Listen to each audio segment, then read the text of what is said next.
धन्यवाद कार्यक्रम सञ्चालक एवं यस उच्च माध्यमिक विद्यालयका स्वर्गीय दाजु र श्री शङ्कर अर्यालज्यू, यस सभाका स्वर्गीय अध्यक्ष एवं 2023 सालका प्रथम सफल विद्यार्थी रहनुभएका हाम्रो आदरणीय गुरु नै र मञ्चमा आसन सबै आदरणीय सबैलाई हार्दिक सम्मान उपस्थित महानुभावलाई शिवलपानी सिद्धगङ्गा 13 सँगसँगै झुकेना सुधामावि सँगसँगै यस ज्योति माविको तर्फबाट सबैलाई एकपटक हार्दिक नमन भन्न चाहन्छु।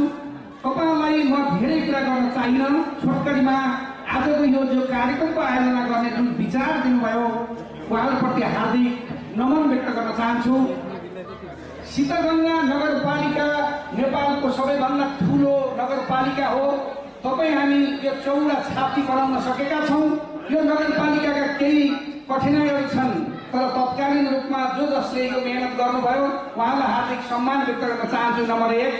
नम्बर 2, दक्षिण खाँचीको यो गरिमामय स्कुल अर्थात् विद्यालय अत्यन्तै महत्त्वपूर्णका साथ फर्स्ट क्लाससम्म पुर्याउनका निम्ति मेहनतका साथहरू सञ्चालन गर्नुभएको छ। आदरणीय गुरुहरू, तपाईँलाई फेरि नमन छ। यो सिद्धगङ्गा नगरपालिकाको एकमात्र क्याम्पस यही छ, त्यसकारण यसको गर्व हामी सबैलाई छ। यति मात्रै होइन, आजको यो महत्त्वपूर्ण कार्यक्रमको आयोजना गर्नुभयो यो पनि पहिल्यै हो भन्ने लाग्छ। यति धेरै साथीहरूलाई जुटाएर यही सन्दर्भमा म यहाँ पढ्ने मौका पाइन, तर पनि यहाँ पढाउने मौका पाएँ केही समय भए पनि। अहिले मलाई सम्झना छ मेरो आदरणीय दीपक कुमार टन्डन सर मलाई आज एउटा थोरै एउटा रियलिस्टिक पिक्चर बताउने अनुमति चाहे शङ्कर सर। म 2061 साल भदौ हो कि यस्तै कति बेलाको कुरा छ, अलि याद भएन। यहाँ आएपछि म टिचर शिक्षकमा माविमा नाम निस्क्यो, परिस्थितिले म यहाँ आउने वातावरण बन्यो, म आएँ। यहाँ आउँदा दुईटा कुरा भए। मैले अब राजनीति कुरा गर्दिनँ, म राजनीति गर्ने अनुमति पनि छैन। एउटा, मलाई त्यो सिडीको साथ बसेको कुर्सी देखेर डहाल लाग्यो र मेरो 32 वर्षसम्म अध्यापन गरिरहेको दीपक कुमार टन्डनको कुर्सी देखेर मलाई साँच्चै विरक्त लाग्यो र मैले त्यसै दिन भने एक दिन यो ठाउँमा केही गर्न सकिएछ भने यो पहिलो काम हेरसरको कुर्सी फेरिनेछ। मैले त्यो प्रतिबद्धता व्यक्त गरेँ। आज मलाई त्यो दिनको सम्झना आइरहेको छ र मेरो बाबा इन्डियन लाउदै हुनुहुन्थ्यो। तत्कालीन अवस्थामा यहाँ पैसा थिएन, बाबाले पठाइदिएको पैसा लगेर त्यति बेला एकजना दाई हुनुहुन्थ्यो कि बेलवासी, के नाम केरा दाई तलको बेलवासी अध्यक्ष सिद्धि चाक्राको सुरजी अध्यक्ष हो क्या त्यस्तो लाग्छ। उहाँलाई पनि यसो काने खुसी गर्ने शङ्कर सरलाई पनि सोधेँ, ल ठिक छ भन्नुभयो। त्यति बेला पैसा खर्च गऱ्यौँ र चाहिँ एउटा घुम्ने कुर्सी लिएर आएका थियौँ। जीवनको इतिहासको पहिलो पटक यहाँ मलाई लाग्छ त्यो कुर्सी अहिले पनि कहिलेकाहीँ सोध्छु शङ्कर सरलाई छ कि छैन भनेको एकचोटि मलाई भन्नु भाइ त्यो त बलियो रहेछ। त्यसकारणले व्यक्तिगत रूपमा लिएको होइन, त्यति बेला लगानी गरेको, तर फेरि विद्यालयले मलाई शोध भर्ना दियो र मैले पैसा प्राप्त गरेँ। मलाई सम्झना छ, कुरा साना छन्, घुम्ने कुर्सी त्यति ठुलो चिज होइन, तर त्यो शरीरको हिसाबले त्यो इमान्दारीको हिसाबले गुरुले गरिरहेको प्रेरणाका निम्ति म फेरि पनि त्यो कुर्सी अहिले पनि झन्झरी सम्झिरहेको छु। तल बुटोलबाट किनेर लिएर आएको पौडेल फर्निचरबाट मैले यति कुरा राखेँ। अर्थात् तपाईँहरूको प्रेरणाले, तपाईँहरूको सम्मानले, तपाईँहरूको आशीर्वादले मलाई अहिले यो अगाडि बोल्ने मौका पनि मिल्यो। सँगसँगै तपाईँको न्यानो आशीर्वाद र माया ममताले मलाई त्यहाँ त्यो सिमलपानीको पनि एकचोटि 5 वर्ष कार्यकाल जिम्मा दिने मौका पायो र अहिले म फेरि तपाईँका बिचमा प्रधानमन्त्री तथा मन्त्री परिषदको कार्यालय अन्तर्गत एउटा विभागमा कार्यरत छु। अझै प्रमोसन हुन सकिनँ, अझै मैले पढ्न मिस्टेक गरेछु, अझै लेख्न मैले गल्ती गरेछु जस्तो लाग्छ।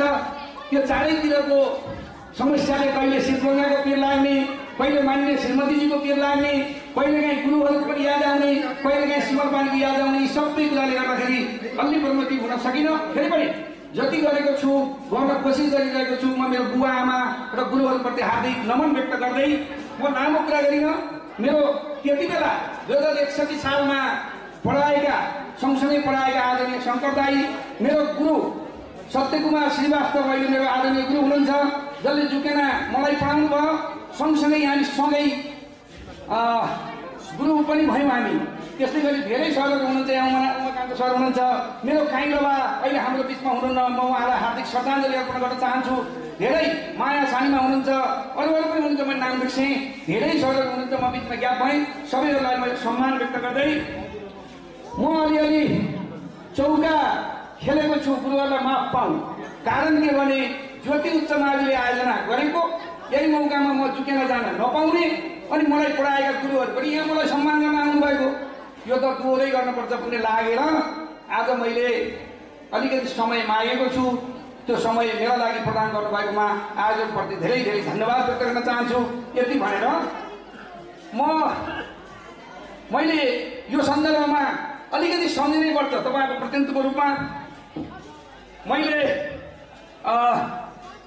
यो मेरो हेड सर मलाई इङ्ग्लिस पढाउने COW काउ भनेर घन्टी बजाइदिने र त्यही इङ्ग्लिसले आज म यहाँसम्म आइपुग्ने मेरो आदरणीय गुरु यदुप्रसाद काश्यप सर जो हेड सर हुनुहुन्थ्यो, तत्कालीन अवस्थामा अत्यन्तै माया गरेर हामीले हुर्काउनु भएको थियो, छोराछोरी जस्तै गरेर म उहाँलाई हृदयदेखि सम्मान व्यक्त गर्न चाहन्छु। म यही सन्दर्भमा हाम्रो जीवन सङ्गिनी तपाईँको उपप्रमुख गीता भारतीलाई पनि सँगसँगै निमन्त्रणा गर्न चाहेँ र सँगसँगै यो हार्दिकता साथौँ भनेर मैले अनुरोध गरेँ। म यदु सरलाई 2 मिनट मैले सरलाई सबैले चिन्नुभएको छ, यहाँ मैले गरेको केही छैन, तर म सम्मान हृदयदेखि गरेको छु। गुरु सम्मान तथा विद्यार्थी पुनर्मिलन कार्यक्रम 2082 को अवसरमा श्री सुधा मावि जुकेना दक्षिण खाँचीका हाम्रा सरदेव गुरु सीतापुर 2 निवासी श्री यदुप्रसाद काश्यपज्यूप्रति हार्दिक सम्मान व्यक्त गर्दछौँ।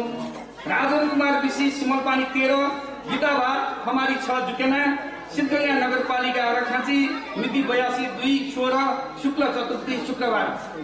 यही चाहिँ छ र यसमा आदरणीय गुरुको फोटो छ, त्यो फोटो बनाइएको छ। अब यसलाई चाहिँ मैले सम्मानपूर्वक यति पढेँ, यो दिनुभन्दा अगाडि